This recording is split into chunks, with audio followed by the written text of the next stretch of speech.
Assalamualaikum warahmatullahi wabarakatuh. Perkenalkan, nama Ibu Ulfa Nurrahdah, bisa dipanggil Bu Ulfa. Bagaimana kabar anak-anak hari ini? Semoga semuanya dalam keadaan sehat walafiat dan juga tetap semangat belajar. Sebelum kita mulai pembelajaran hari ini, alangkah baiknya kita berdoa terlebih dahulu. Berdoa mulai. Selesai. Hari ini kita akan belajar tema 2, subtema 1, pembelajaran 2. Tujuan pembelajaran yang akan kita capai hari ini. Sudah siap untuk belajar hari ini? Kalau sudah siap, mari kita belajar. Lihat, di hadapan kalian ada anak yang sedang menikmati udara di lingkungannya. Tahukah kamu apa yang menyebabkan udara di lingkungan itu terasa sangat segar? Ya, betul sekali. Udara terasa segar karena di dalam lingkungan itu terkandung banyak sekali oksigen. Setiap makhluk hidup itu pasti bernafas. Manusia pun demikian, manusia pasti bernafas. Tahukah kamu apa alat pernafasan pada manusia? Oke, sekarang kita akan pelajari sistem pernafasan pada manusia. Yang pertama yang akan kita pelajari adalah organ pernafasan manusia. Yang pertama itu adalah hidung. Hidung ini terdiri dari 2 bagian, yaitu lubang hidung dan rongga hidung. Udara masuk melalui lubang hidung kemudian menuju ke rongga hidung. Di dalam rongga hidung itu terdapat rambut-rambut halus dan juga lendir. Rambut-rambut halus ini berfungsi untuk menyaring kotoran yang masuk bersama udara, sedangkan lendir ini berfungsi untuk melembabkan udara yang masuk, sehingga udara yang masuk itu tidak terlalu kering dan juga tidak terlalu lembab. Kemudian organ pernafasan manusia yang kedua adalah faring. Faring merupakan persimpangan antara saluran pernafasan pada bagian depan dan saluran pencernaan pada bagian belakang. Kemudian yang ketiga adalah laring. Nama lain dari laring adalah tekak atau jakun. Ini merupakan pangkal tenggorokan yang berada di bawah faring. Laring ini terdiri dari 9 susunan tulang rawan yang berbentuk. Organ pernafasan manusia yang keempat adalah trakea. Trakea merupakan batang tenggorokan. Di dalam trakea itu terdapat silia. Silia berfungsi untuk menolak benda asing yang masuk ke dalam tubuh. Ia memiliki percabangan yang disebut dengan bronkus. Jadi organ yang kelima adalah bronkus. Bronkus merupakan percabangan dari trakea. Bronkus berfungsi sebagai jalan masuknya udara menuju paru-paru. Bronkus terdiri dari bronkus kanan dan juga bronkus kiri. Percabangan dari bronkus dinamakan bronchioles. Jadi, organ yang keenam adalah bronchioles. Di setiap ujung bronchioles itu terdapat gelembung-gelembung halus yang dinamakan alveolus. Jadi, organ yang ketujuh adalah alveolus. Alveolus merupakan tempat pertukaran oksigen dan juga karbon dioksida. Alveolus ini letaknya berada di dalam paru-paru. Paru-paru dilindungi oleh suatu selaput yang dinamakan selaput pleura. Selaput pleura ini berfungsi untuk melindungi paru-paru dari gesekan ketika mengembang dan menipis. Oke, selanjutnya yang kedua adalah proses pernafasan pada manusia. Udara masuk melalui hidung, dilanjutkan ke faring, menuju laring, menuju trakea, menuju bronkus, menuju bronchiolus, dan terakhir ke alveolus. Di alveolus ini merupakan tempat terjadinya pertukaran oksigen dan karbon dioksida. Untuk selanjutnya, udara keluar melalui lubang hidung melalui hembusan nafas. Nah, anak-anak, kita sudah belajar tentang sistem pernafasan pada manusia. Apakah anak-anak sudah memahami proses pernafasan pada manusia? Untuk menguji dan melatih pemahaman kalian, sekarang kita buat sebuah kalimat pertanyaan mengenai sistem pernafasan pada manusia. Kita bisa buat pertanyaan sebanyak-banyaknya menggunakan kata tanya apa, di mana, kapan, mengapa, dan bagaimana. Namun sebelumnya kita belajar terlebih dahulu tentang kata tanya. Berikut ini contoh kata tanya menggunakan kata apa, di mana, kapan, mengapa, dan bagaimana.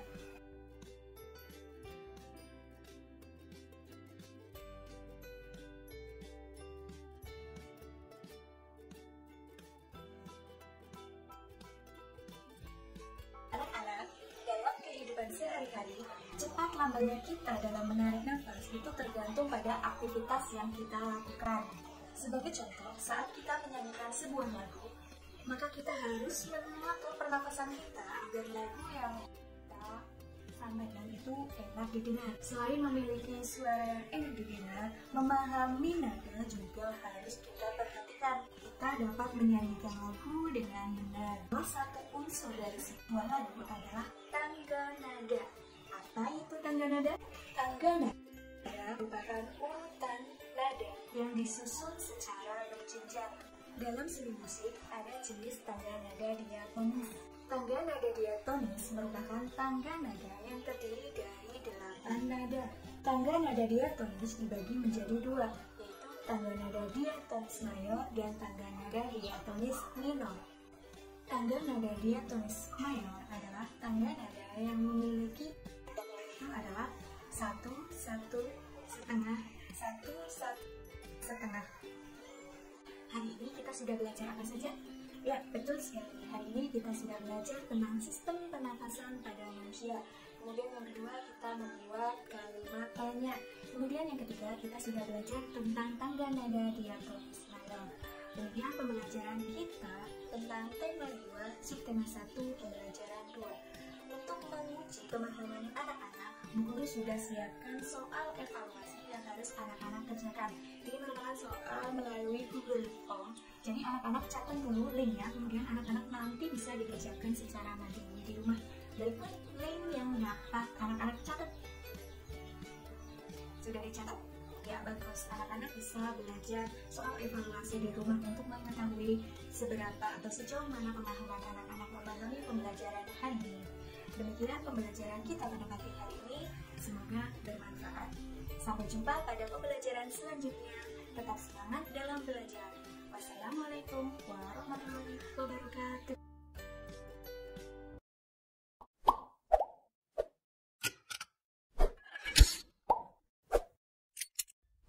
Assalamualaikum warahmatullahi wabarakatuh.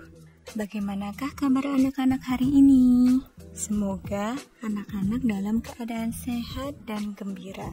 Sebelum memulai pelajaran, alangkah baiknya kita berdoa terlebih dahulu. Berdoa mulai. Selesai. Pada hari ini, kita akan belajar tematik muatan pelajaran SBDP tentang tangga nada.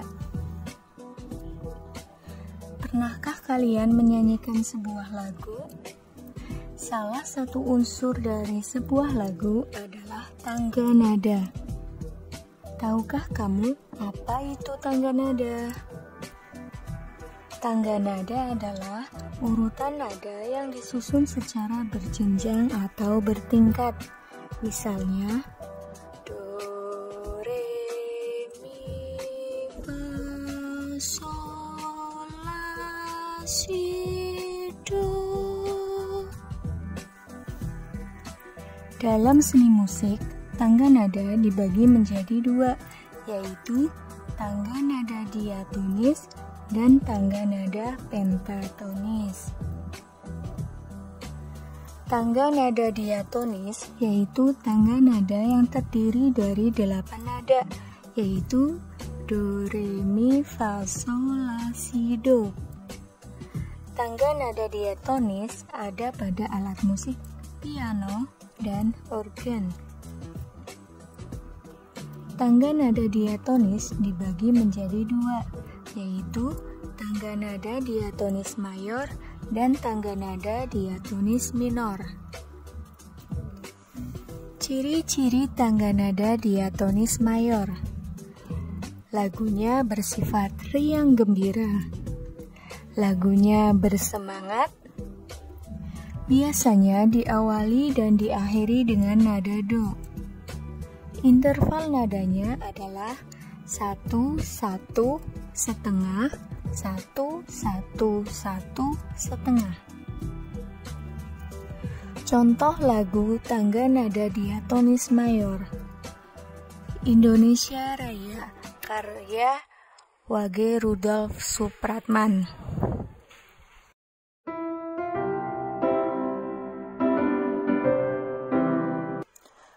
Maju tak gentar, ciptaan Cornel Simanjuntak.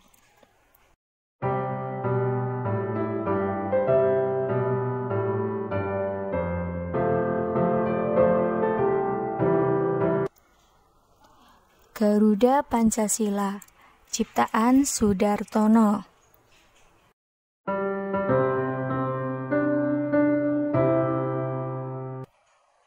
Hari Merdeka, ciptaan Husein Mutahar.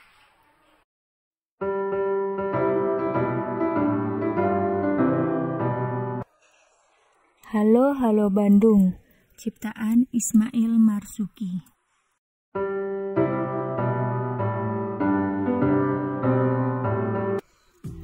Pernahkah kalian menyanyikan lagu-lagu tersebut? Pasti pernah ya. Selanjutnya, ciri-ciri tangga nada diatonis minor. Lagunya bersifat sedih. Lagunya kurang bersemangat. Melodi lagu biasanya diawali dan diakhiri nada la. Interval nada yaitu 1, setengah, 1, 1, setengah, 1, 1. Contoh lagu bertangga nada diatonis minor. Gugur Bunga, ciptaan Ismail Marzuki. Syukur, ciptaan Husein Mutahar.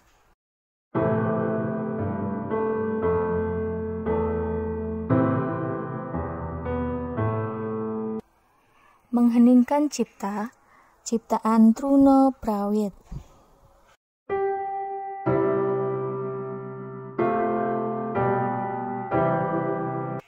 Himne Guru, ciptaan Sartono.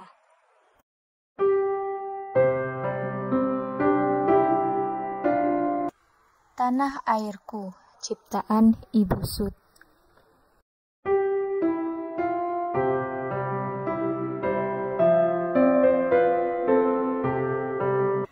Selain contoh lagu-lagu tersebut, juga terdapat lagu-lagu lain. Kalian dapat mencarinya sendiri di buku atau di internet. Oke, selamat belajar. Sekian dari Ibu, semoga bermanfaat. Wassalamualaikum warahmatullahi wabarakatuh.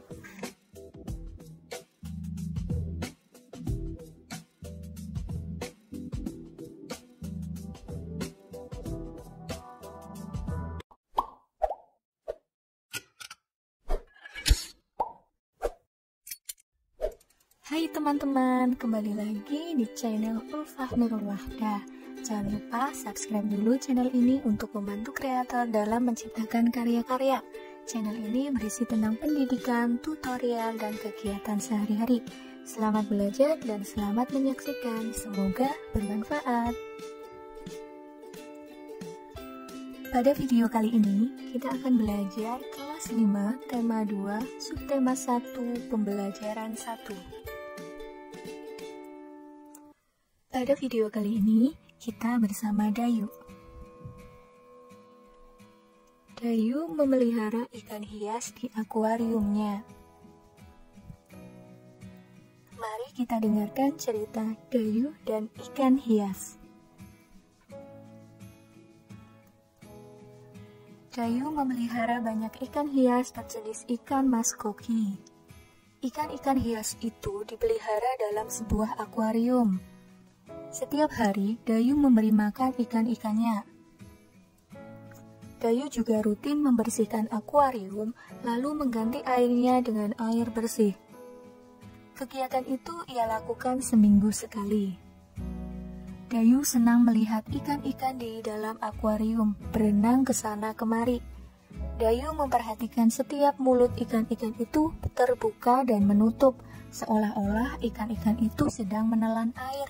Dayu bertanya-tanya apa yang dilakukan oleh ikan-ikan itu.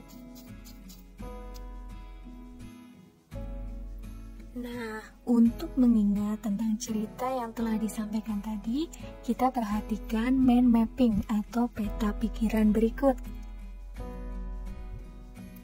Nomor 1, Siapa yang memelihara ikan hias? Jawabannya siapa? Dayu. Nomor 2, apa nama jenis ikan hias yang dipelihara? Ikan hias yang dipelihara adalah ikan mas koki. Nomor 3, di mana ikan hias itu dipelihara? Ikan hias itu dipelihara di akuarium. Nomor 4, kapan ikan hias itu diberi makan? Ikan hias itu diberi makan setiap hari. Nomor 5, kapan akuarium dibersihkan? Akuarium dibersihkan seminggu sekali. Terakhir, apa yang diperhatikan Dayu saat melihat ikan-ikan hiasnya? Yang diperhatikan adalah mulut ikan yang terbuka dan menutup. Maka akan tampil seperti ini, mind mapping atau peta pikirannya. Nah, apa yang dilakukan ikan-ikan dengan selalu membuka dan menutup mulutnya? Apakah kamu tahu? Yuk kita pelajari dan kita cari tahu hal tersebut. Untuk menjawab pertanyaan tadi, kita akan belajar tentang pernafasan pada hewan. Pernafasan pada hewan, kita akan mempelajari yang pertama, alat dan sistem pernafasan pada cacing tanah. Yang kedua, alat dan sistem pernafasan pada serangga. Yang ketiga, alat dan sistem pernafasan pada ikan. Yang keempat, alat dan sistem pernafasan pada hewan amfibi. Yang kelima, alat dan sistem pernafasan pada reptil. Yang keenam, alat dan sistem pernafasan pada burung. Dan yang ketujuh, alat dan sistem pernafasan pada mamalia. Yang pertama, alat dan sistem pernafasan pada cacing tanah. Cacing tidak mempunyai alat pernafasan khusus. Cacing bernafas melalui permukaan kulit. Kulit cacing selalu basah dan berlendir untuk memudahkan penyerapan oksigen dari udara. Oleh karena itu, cacing menyukai tempat lembab untuk menjaga supaya kulit tubuhnya selalu basah dan berlendir. Itulah alasan kenapa kulit cacing selalu basah dan berlendir.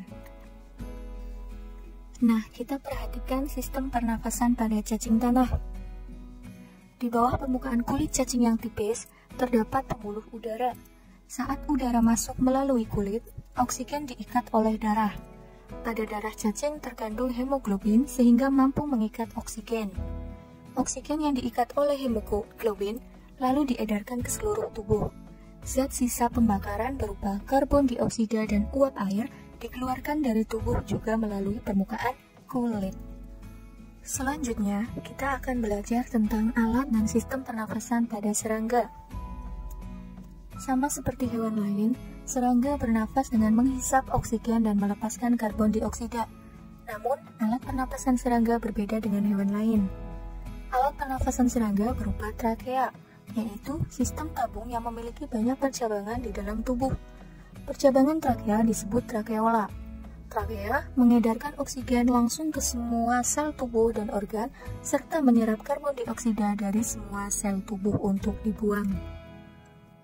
Untuk selanjutnya, kita akan belajar tentang sistem pernafasan pada serangga. Udara memasuki trakea melalui pori-pori kecil di permukaan tubuh serangga yang disebut spirakel. Selanjutnya, udara beredar melalui pembuluh udara kecil. Sel-sel tubuh mengambil oksigen langsung dari pembuluh udara kecil itu. Karbon dioksida dari sel akan mengalir ke trakeola, lalu dibuang melalui lubang spirakel. Untuk selanjutnya, yang ketiga adalah alat dan sistem pernafasan pada ikan. Ini untuk menjawab pertanyaan Dayu tadi ya. Semua makhluk hidup, termasuk ikan, memerlukan oksigen supaya tetap hidup. Pengambilan oksigen ini melalui proses pernafasan yang melibatkan organ pernafasan. Ikan bernafas dengan organ khusus mirip saringan yang disebut insang. Insang berbentuk lembaran tipis berwarna merah muda dan selalu lembab. Insang terdapat tepat di belakang rongga mulut pada kedua sisi kepala ikan. Biasanya, insang dilindungi oleh selaput atau rangka yang disebut tutup insang atau operculum. Di balik tutup insang ini, terdapat 4 deret insang yang saling tumpang tindih. Pada insang terdapat pembuluh darah halus. Kira-kira apa fungsi dari pembuluh darah itu? Pembuluh darah itu dapat menyerap oksigen yang terkandung dalam air dan melepaskan karbon dioksida dari darah. Insang juga berfungsi sebagai alat pengeluaran garam-garam dan sebagai penyaring makanan. Untuk memperoleh cukup oksigen, mulut ikan dan insang bekerja bersama-sama seperti pompa isap air. Pertama-tama, tutup insang menutup. Secara bersamaan, mulut terbuka dan dinding mulut mengembang. Saat itulah air terisap masuk. Kedua, rongga mulut menyempit dan mulut menutup. Secara bersamaan, tutup insang terbuka. Akibatnya, air keluar dari mulut dan melewati insang. Saat itulah oksigen dari dalam air terserap dan karbon dioksida dikeluarkan. Nah, selanjutnya kita perhatikan gambar berikut. Pada gambar kiri, itu ditunjukkan saat pernapasan dimulai. Mulut ikan membuka dan rongga mulut mengembang untuk menghisap air. Gambar anak panah biru menunjukkan aliran air masuk ke dalam rongga mulut. Kemudian gambar sebelah kanan menunjukkan saat berikutnya mulut ikan itu menutup dan tutup insang membuka. Gerakan mulut ikan dan tutup insang itu bersamaan memompa air keluar dari rongga insang. Anak panah biru menunjukkan aliran air keluar melalui insang. Kemudian yang keempat, alat dan sistem pernapasan pada amfibi. Apa itu amfibi? Ya, katak termasuk hewan amfibi, yaitu hewan yang hidup di darat dan di air. Saat masih berupa kecebong, katak hidup di dalam air dan bernapas menggunakan insang. Insang kecebong terletak di luar tubuhnya dan terdiri atas lembaran-lembaran kulit halus mengandung kapiler darah. Setelah berumur 9 hari, kecebong bernapas menggunakan insang dalam. Insang dalam akan menyusut seiring mulai berfungsinya paru-paru, dan katak muda pun tumbuh menjadi katak dewasa. Katak dewasa bernafas menggunakan paru-paru dan permukaan kulit. Di dalam paru-paru terdapat banyak gelembung udara yang sangat kecil, berselaput, dan penuh dengan kapiler darah. Di dalam gelembung udara, oksigen diserap dan karbon dioksida dikeluarkan. Selain dengan paru-paru, katak juga bernafas melalui kulit. Permukaan kulit katak selalu basah agar memudahkan penyerapan oksigen dari udara. Untuk selanjutnya, yang kelima adalah alat dan sistem pernapasan pada reptil. Hewan yang termasuk jenis reptil diantaranya ialah ular, kadal, cecak, buaya, dan biawak. Reptil bernafas menggunakan paru-paru. Udara masuk melalui hidung, lalu ke batang tenggorokan, lalu ke paru-paru. Paru-paru reptil terletak di dalam rongga dada dan dilindungi oleh tulang rusuk. Paru-paru reptil sederhana dengan beberapa lipatan dinding yang dapat memperbesar permukaan paru-paru. Namun, paru-paru kadal dan buaya lebih kompleks dengan beberapa belahan dan bertekstur seperti spons.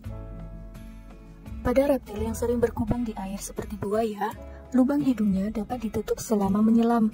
Dengan begitu, air tidak akan masuk ke dalam paru-paru. Yang kelima adalah alat dan sistem pernafasan pada burung. Burung bernafas dengan sepasang paru-paru. Paru-paru burung terletak di dalam rongga dada. Udara yang mengandung oksigen masuk melalui lubang hidung pada pangkal paruh sebelah atas. Selanjutnya, udara masuk ke pembuluh udara yang disebut trakea. Dari trakea, udara sebagian masuk ke paru-paru dan sebagian lagi masuk ke kantong udara. Burung menghirup udara sebanyak-banyaknya saat tidak terbang. Sebaliknya, saat terbang, burung tidak menghirup udara. Udara dihembuskan dari kantong udara ke paru-paru. Kantong udara burung berfungsi sebagai tempat menyimpan udara. Saat tidak terbang, burung menghirup udara sebanyak-banyaknya. Udara yang dihirup itu kemudian disimpan ke dalam kantong udara. Saat terbang, burung tidak menghirup udara, melainkan mengambil dari kantong udara. Kantong udara juga membantu burung saat terbang, membantu mencegah hilangnya panas tubuh yang terlalu besar dan memperkeras suara. Pada gambar itu terdapat dua istilah, inhalasi dan eksalasi. Inhalasi itu merupakan kantong udara terisi, sedangkan eksalasi itu merupakan kantong udara kosong paru-paru terisi. Kemudian yang terakhir adalah alat dan sistem pernapasan pada mamalia. Apa itu mamalia? Mamalia adalah jenis hewan yang menyusui anaknya. Mamalia itu dibagi menjadi dua, mamalia darat dan mamalia air. Contoh dari mamalia darat, ada kambing, ada sapi, ada kerbau, ada kuda. Kemudian contoh untuk mamalia air meliputi paus, duyung, dan lumba-lumba.